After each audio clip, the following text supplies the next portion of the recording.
this is Nadi and welcome to yet another class guide. If you have seen my previous video of the DA, you will know that I try to make a budget build that was beginner friendly and you don't have to spend so much on it to get your clears done for Airship. And today the class that I'm going to talk about is Hollgrehenn. I'm gonna be honest with y'all, this class I just unlocked it 3 hours ago for a run, and it took me exactly 3 minutes to know what I should do and how to play it. That's how easy and budget friendly this class is. Again, I'm gonna talk about the essentials that you need for just Airship. Anything else, it's not important or it is optional. So the build that I'm going for is a tanky debuff build, especially for this week, since the MVPs have a really annoying affix called Reinforce, which gives them higher damage and M damage refined reduction. Without further ado, let's start with the equipment. I used my traditional tank equipment. Again, you can do what you want here. Some people like to run cooldown, back and offhand, the fate wheel and the sense of the living. Even though it doesn't do much for your skills, you can keep a permanent uptime without cooldown.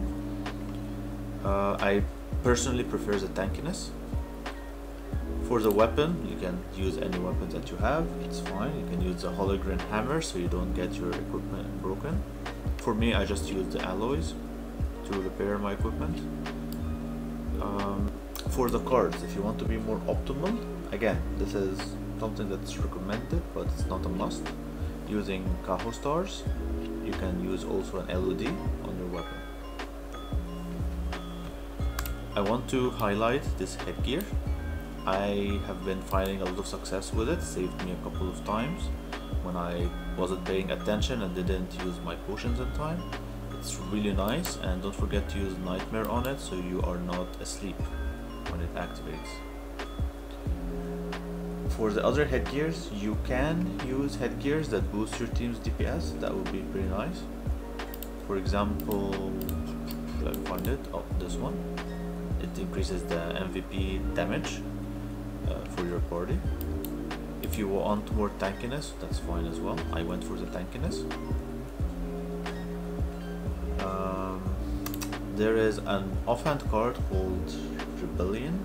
I think I'm getting that incorrectly. It also helps if you have it.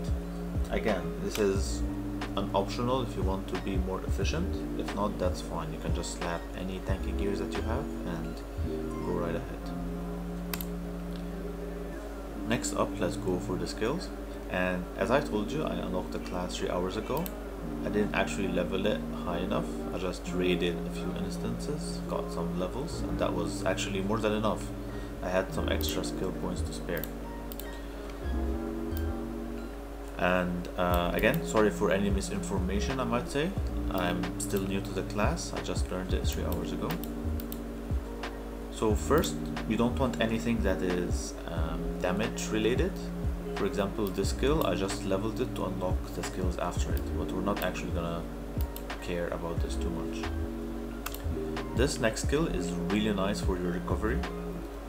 It recovers 5% of your HP when you inflict refinement reduction effect on an enemy or attack MVP or mini. So as long as you're attacking MVP or mini, you restore 5% for your max HP.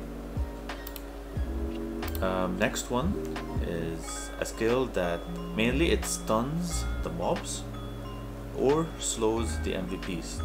The MVPs are immune to stuns most of the time, so it's really nice if you want some mob control or to stun a healer when they're healing, for example. Next is one of your main skills, the destructive hammer. You don't have to care about the effect of all of this because it is mostly against players. You want to care about the last 3 lines because this is against monsters. When you deal damage using this skill, you reduce the refined damage reduction by 20% and it lasts 10 seconds. And this is what you need to counter the affix of the increased refined damage reduction that the monsters have. It's really nice, and with this low cooldown you can keep it up all the time because it lasts for 10 seconds. A point also I want to mention is that you don't have to put a lot of points into it, just one skill point is enough, or if you need to add like 2 more like I did to unlock the next one. The next one is one of your buffs that you're gonna have on your Prepare for Elite, Ultimate Tempering. It has an increase to your final damage. I'm not sure if it works against monsters or not. What's really nice about it is that you can taunt the mobs for 1 second. You can force them to auto attack you. It's okay, it's decent. However, this skill lasts for, or this buff I should say, lasts for 10 seconds and it's on a 30 seconds cooldown. And the cooldown is fixed, you cannot reduce it, so cooldown gears doesn't work. So it's nice to have, but it's not as optimal as a DA tank taunt, for example. Next one, an Anvil Toss. It's another attack that you want to use. What's really nice about it is that it reduces the final damage of targets by 30% when you deal damage to monsters. So if you use it on an MVP or mini or even regular mobs that do a lot of damage, it reduces their damage by 30%. The next skill is Blasting Furnace. It's one of the buffs you're going to use on your Prepare for Elite. You can burn enemies with it, I guess. It's nice to have. It's not gonna hurt.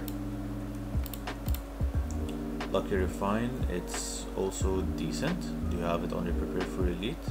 It can increase the refines of your teammates, make them a bit tankier, which also really nice. This one you don't need it at all. Actually, I never used it.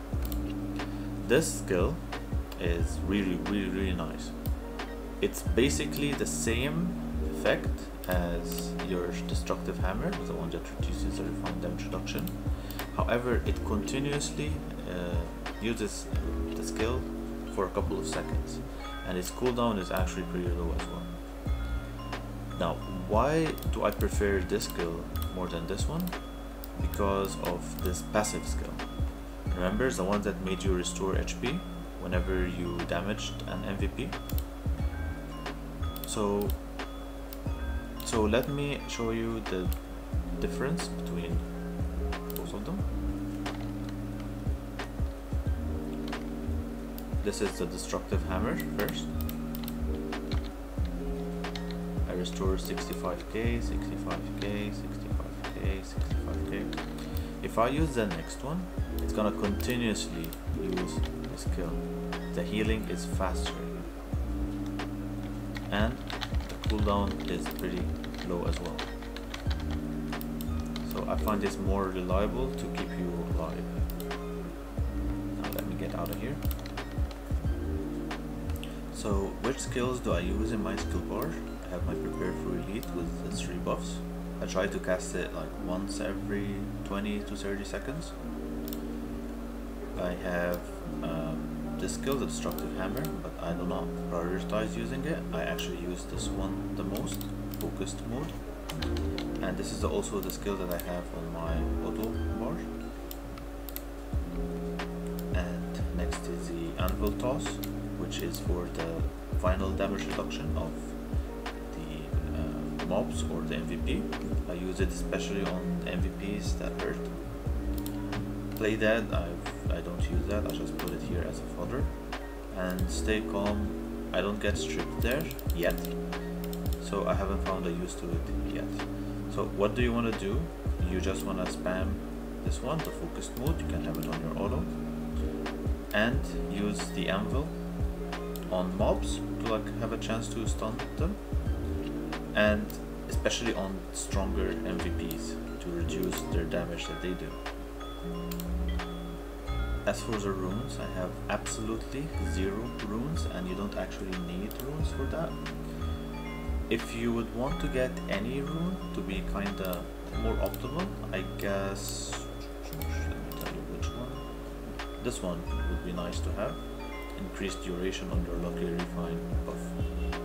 But other than that, there is no other rune that matters too much. Damage, weapon refinement, you don't need that. Abnormal status might be nice, but it's not a must. I've never gotten speed at all.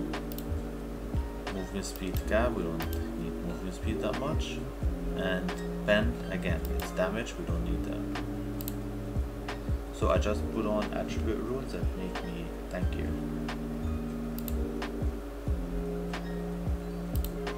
Next, skill points. I maxed my luck because I was told it increases your chances to lower the refinement. I'm not sure about that, but you might as well do that. I maxed Vit for tankiness. Put some extra dex just in case there's a cast time for skills. I hadn't actually checked it at the time. And that's it. One last thing to remember, always use your anti-death food in your runs. It can really save your life and save the run as well.